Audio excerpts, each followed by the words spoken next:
Shalom para pendengar yang dikasihi oleh Tuhan Yesus. Kiranya Tuhan memberikan rahmat-Nya kepada para pendengar semua. Sebentar lagi kita akan mendengarkan pembacaan Alkitab audio dalam versi bahasa Indonesia sehari-hari. Siapkan hati saudara.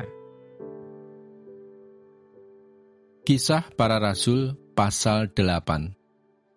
Saulus juga setuju bahwa Stefanus mati dibunuh. Penganiayaan terhadap jemaat di Yerusalem.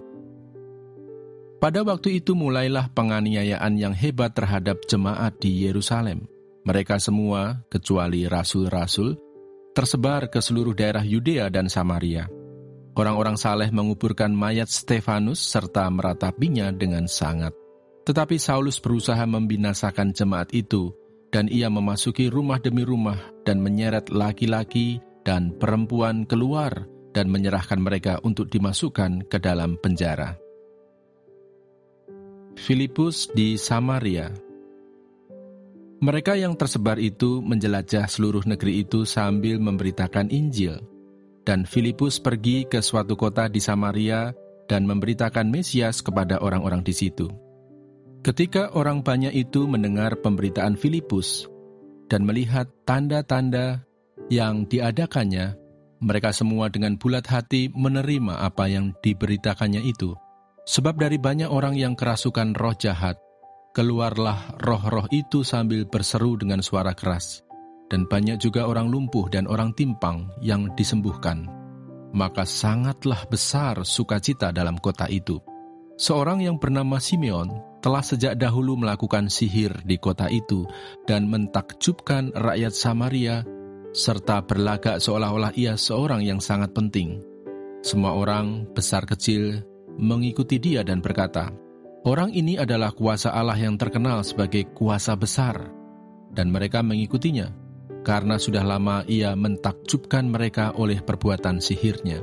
Tetapi sekarang mereka percaya kepada Filipus yang memberitakan Injil tentang kerajaan Allah dan tentang nama Yesus Kristus, dan mereka memberi diri mereka dibaptis, baik laki-laki maupun perempuan. Simon sendiri juga menjadi percaya, dan sesudah dibaptis, ia senantiasa bersama-sama dengan Filipus, dan takjub ketika ia melihat tanda-tanda dan mujizat-mujizat besar yang terjadi. Ketika rasul-rasul di Yerusalem mendengar bahwa tanah Samaria telah menerima firman Allah, mereka mengutus Petrus dan Yohanes ke situ.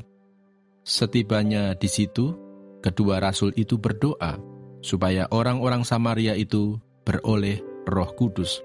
Sebab Roh Kudus belum turun di atas seorang pun di antara mereka, karena mereka hanya dibaptis dalam nama Tuhan Yesus. Kemudian keduanya menumpangkan tangan di atas mereka, lalu mereka menerima Roh Kudus. Ketika Simon melihat bahwa pemberian Roh Kudus terjadi oleh karena rasul-rasul itu menumpangkan tangannya, ia menawarkan uang kepada mereka, serta berkata, "Berikanlah juga kepadaku kuasa itu, supaya jika aku menumpangkan tanganku di atas seseorang, ia boleh menerima Roh Kudus." Tetapi Petrus berkata kepadanya, "Binasalah kiranya uangmu itu bersama dengan engkau, karena engkau menyangka bahwa engkau dapat membeli karunia Allah dengan uang.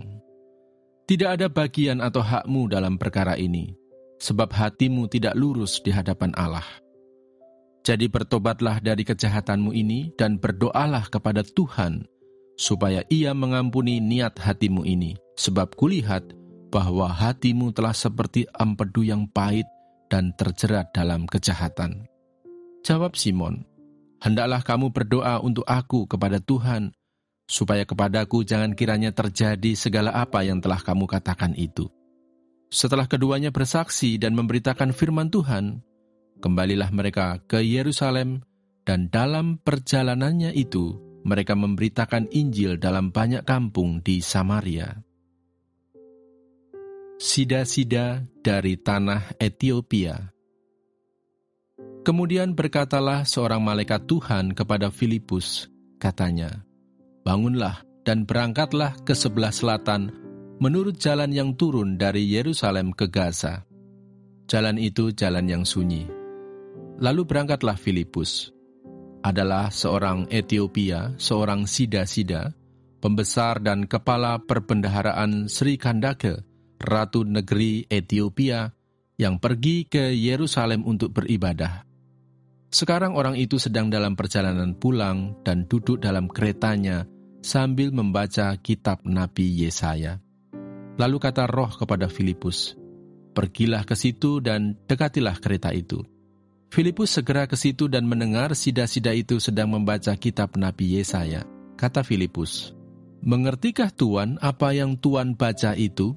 Jawabnya, "Bagaimanakah aku dapat mengerti kalau tidak ada yang membimbing aku?" Lalu ia meminta Filipus naik dan duduk di sampingnya. Nas yang dibacanya itu berbunyi seperti berikut. Seperti seekor domba ia dibawa ke pembantaian, dan seperti anak domba yang keluh di depan orang yang menggunting bulunya, demikianlah ia tidak membuka mulutnya. Dalam kehinaannya berlangsunglah hukumannya. Siapakah yang akan menceritakan asal-usulnya? Sebab nyawanya diambil dari bumi. Maka kata sida-sida itu kepada Filipus, "Aku bertanya kepadamu tentang siapakah Nabi berkata demikian? Tentang dirinya sendiri atau tentang orang lain?" Maka mulailah Filipus berbicara dan bertolak dari nas itu, ia memberitakan Injil Yesus kepadanya.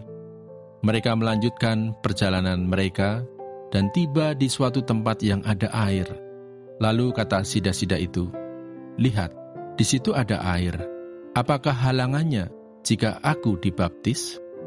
Saud Filipus, "Jika Tuan percaya dengan segenap hati, boleh."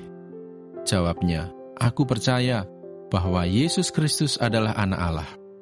Lalu orang Etiopia itu menyuruh menghentikan kereta itu, dan keduanya turun ke dalam air, baik Filipus maupun sida-sida itu, dan Filipus membaptis dia.